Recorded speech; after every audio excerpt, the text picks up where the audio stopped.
सरुकाही conference Kanti की इस बिशुनपुर सुमेर की धरती पर आयोजित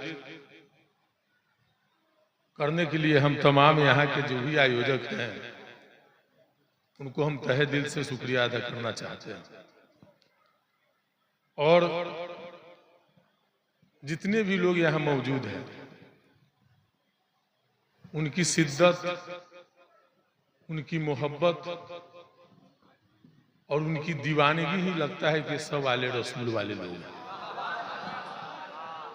सब वलियों की मोहब्बत में पेशगोई में रहने का काम करते हैं।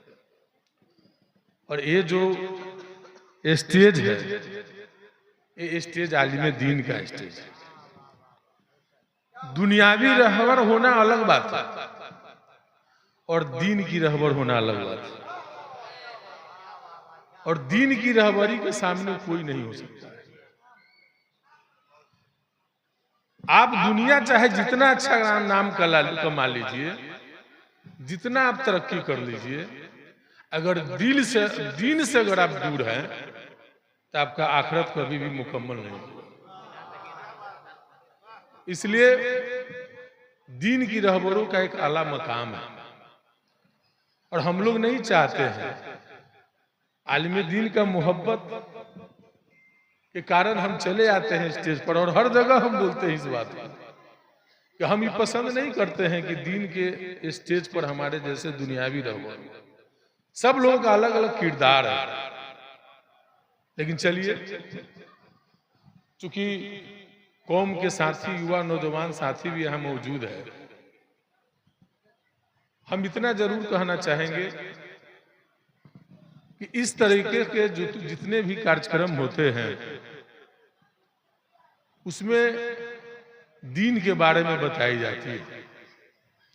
और हमारा दीन, हमारा मजहब इस्लाम है और इस्लाम का सबसे पहला है कि हम लोगों के बीच में मोहब्बत को कायम करें। मोहब्बत और का पैगाम ही इस्लाम का नाम है। हमारे हुजूर सल्लल्लाहु अलैहि वसल्लम के जमाने में उनको भी बहुत सारे लोग तंग किया करते थे। बहुत बातें हैं, आलिम दीन लोग बताएंगे, लेकिन वह कभी किसी से नफरत उन्होंने नहीं किया और दुश्मन को भी गला लगाया और दुश्मन के हक में ही काम किए। और जिसका देन है कि आज पूरी दुनिया में हजरत सल्लल्लाहु अलैहि वसल्लम रसूल पाक का नाम का डंका बजता है।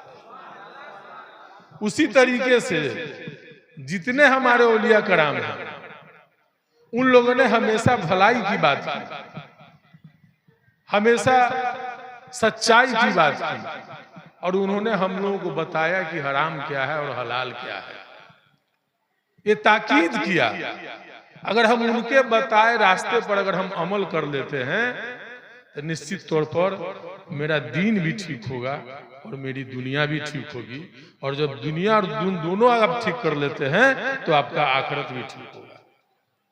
इसलिए कौम के मिलत, खास करके हम नौजवानों से कहना चाहेंगे कि आप अपने किरदार, जो हमारा धर्म है, जो हमारा मजहब है, उस मजहब के आइन के हिसाब अगर हम चलते हैं तो हमारा कोई बाल बाका नहीं कर सकता है। हम किरदार में कमी हो गए हैं। हम अपने लोगों को पीछे उनकी बुराई में ज्यादा समय व्यक्त करते हैं। और जो कोई समाज का कोई आदमी अगर आगे बढ़ता है, एक लंबी लकीर खींचता है, तो हम उससे बड़ा लकीर खींचने का नहीं सोचते हैं। हम उस लकीर को मिटा करके आगे बढ़ना चाहते हैं, जो कभी संभव नहीं होता है। इसलिए चाहे आप जिस क्षेत्र में हो, अगर आप मजदूरी भी करते हैं तो ईमानदारी और शिद्दत के साथ अगर मजदूरी कीजिएगा तो उसमें भी आपको बरकत और रहमत हासिल होगा। आप कोई काम करते हैं, आप पढ़ाई भी करते हैं तो ईमानदारी से करनी चाहिए। अगर ईमानदारी से अगर आप पढ़ते लिखते हैं तो निश्चित तौर पर खुदा की फैज आपको हासिल होगा और उस क्षेत्र में भी आप अच्छा मुकाम हासिल कर सकते हैं। तो कोई भी काम आप करते हैं चाहे जिस तरह के बिजनेस व्यापार भी करते हैं, तो आप जो है पूरी ईमानदारी और निष्ठा के साथ मेहनत कीजिए, बिजनेस में मन लगाइए, तब जाकर के आपका वो बिजनेस भी कामयाब होगा। इसलिए हम यहाँ तो अभिभावकगण, गार्जियन तबके के भी लोग मौजूद है और युवा भी मौजूद है, इसलिए हमेशा हमेशा अपने काम के प्रति निष्ठा रखनी चाहिए और दूसरे के काम पर भी हमको यह समझना चाहिए कि इस आदमी में कितना काम कर सकते हैं और क्या है, इसकी भी समझ रखनी हो जाएगी। और नहीं तो हम लोग अगर वार्ड पार्षद सज्जाद जी, आप लोगों की दुआओं बरकत से आपने इनको वार्ड पार्षद बनाया, तो सबका नियम और कानून और कायदे बने हुए हैं। ऐसा नहीं है, देश आजादी का 75वां अमृत महोत्सव भी लोगों ने मनाया है। क्या सभी बीमारियां खत्म हो गई है? सभी समस्या का निदान हो गया है क्या? समस्या का जितना निदान किया जाता है, समस्या उतना फिर खड़ा होता है सामने। आप एक घर परिवार का ही देख लीजिए। आप घर परिवार में अगर कोई काम आगे बढ़ते, आपको घर बनाना होता है, तो जब आप घर बना करके तैयार हो जाते हैं, तो फिर सामने हो जाता है कि भाई अब लड़की की शादी करना है, अब बच्चे को अच्छा स्कूल में पढ़ाना है, अब इसको रोजगार दिलाना है, बिजनेस करना है, चाहे अच्छा नौकरी में चला जाए, यही तमन्ना न रखते हैं। तो समस्या है, रोज है। उस समस्या से हम लोगों को हिकमत के साथ लड़ना है, ईमानदारी के साथ। अपना जो धर्म है, हमारा जो मजहब है, उस आइन के हिसाब से अगर हम लड़ेंगे तो निश्चित तौर पर वो समस्या का भी समाधान होगा। लेकिन हम लड़ने का प्रयास नहीं करेंगे और एक दूसरे का नुक्ताचीनी में अगर हम लगेंगे, तो कभी हम कामयाब नहीं होंगे। अगर सज्जाद साहब पार्षद भी आप लोगों ने बना दिया है, तो इनको जो फंड मिलेगा, कौन ऐसा व्यक्ति है, कौन ऐसा जनप्रतिनिधि है, क्या हमारे यहाँ आलिम दीन बैठे हुए हैं, ये लोग नहीं चाहते हैं कि हमारी दुआओं में तासीर हो, हमारे जितने भी कौमे मिल्लत के लोग हैं उनके जो है फलाफल हो, अच्छा हो, बच्चे को नौजवान पढ़ लिख करके आगे बढ़े, सब लोग चाहते हैं दिल से।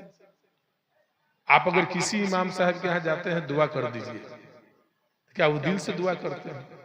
आपके भलाई के लिए करते हैं। उसी तरीके से किसी भी जनप्रतिनिधि के यहाँ आप जाएंगे, कोई जनप्रतिनिधि नहीं चाहता है कि हम अच्छा नहीं करें। सबका प्रयास होता है कि हम ज्यादा से ज्यादा अच्छा करें, ताकि जो है लोगों में हमारी नाम हो। लेकिन सब चीज का बाध्यता होता है, साधन कम होते हैं, समस्या ज्यादा होती है। इस बात को भी हम लोगों को समझना चाहिए। और एक वार्ड पार्षद में कितना काम करने की क्षमता है, उनसे हम क्या करवा सकते हैं, एक विधायक और एमपी से हम क्या करवा सकते हैं, इसकी भी हम लोगों को समझ रखनी होगी। तब जाकर के आपका कड़मा लंबा होगा। हम आलिमे दीन अच्छे ठीक से नहीं बैठे हैं और 5 वक्त नमाज नहीं पढ़ते हैं, ये तो हम खोजते हैं, लेकिन हम अपना किरदार के ऊपर नहीं जानते। आजकल हो गया है, गांव मोहल्ले में हम लोग देखते हैं, जितने भी मस्जिद हो, मदरसा हो, सब जगह आपस में विवाद है। और इमाम साहब को लेकर के तो लोग ज्यादा है। अब इमाम साहब जिसके हाथ नहीं ज्यादा चल गए, 2 बार 4 बार चले गए, दावत उवत खा लिए, तब जो पक्ष अब विपक्ष होता है तो क्या कहना, ना इमाम साहब तो पूरे फेर में रहते हैं। बताइए, इस सब तरह का सोच रख करके भी सब जगह लोग आपस में लड़ते भिड़ते रहते हैं। इन सब चीजों से बचिए, अच्छा सोच रखिएगा तो आपको अच्छा और अच्छा आप आगे कर सकते हैं। हमेशा पॉजिटिव थिंक रखिए, निगेटिव थिंक नहीं रखिए। अगर कोई आपस से गिला भी शिकवा हो तो जाके संवाद कीजिए, उनसे बात कीजिए, अपनी बातों को रखना चाहिए। हम लोग अपनी बातों को साझा नहीं करते हैं और नाराज होकर के किसी भी व्यक्ति के खिलाफ कुछ भी हम लोग बोल देते हैं। इससे समाज में वैमनस्यता बढ़ता है। और हमारा इस्लाम मजहब का सबसे पहला है मोहब्बत और दूसरे का भलाई करना। हुजूर सल्लल्लाहु अलैहि वसल्लम अपने दुश्मनों के लिए भी भलाई का रास्ता त्याग करते थे। आप अच्छा कीजिएगा तो याद किए जाइएगा। आज लगभग 1500 साल उनका हो गया, आज पूरे दुनिया उनको याद करती है। अब बुरा कीजिएगा तो भुला दिए जाइएगा। लोग कब्रिस्तान के बाद आने के बाद भी लोग भूल जाते हैं। इसलिए जीवन में जो हो सके अच्छा करने का प्रयास कीजिएगा। यही आप लोगों से हम गुजारिश करेंगे। इस सुरकाही कॉन्फ्रेंस के माध्यम से यही हम गुजारिश करना चाहेंगे।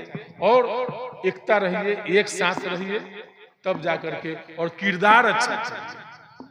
किरदार हमारा बुरा होता जा रहा है, कोई हमको नुकसान नहीं करेगा, किसी की क्षमता नहीं है हमको नुकसान करने का, अगर हम किरदार में अच्छे रहेंगे।